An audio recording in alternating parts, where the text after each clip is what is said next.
Monsoon दाखल झाला असून जिल्ह्यात पावसाने हजेरी लावली आहे।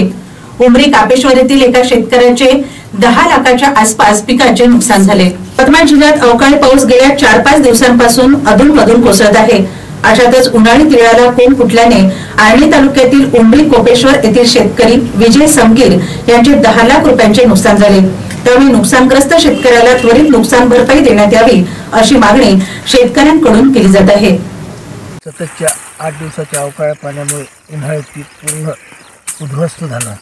आम्ही उन्हाळ्यात तीळ लावला असता बियाणं खताची सोय घेण्यासाठी आम्ही खर्च निघण्यासाठी शेतीचा, त्यामुळे आम्ही उन्हाळी पिकाची लागवड केली होती। पीक अत्यंत चांगलं आलं असतं। सततच्या 8 दिवसाच्या पाण्यामुळे पूर्ण पीक उद्ध्वस्त झाले, तरी शासनाने लवकरात लवकर पंचनामा करून आम्हाला योग्य मोबदला देण्यात यावा, अन्यथा आमच्यावर आत्महत्यासारखी वेळ येऊ शकते।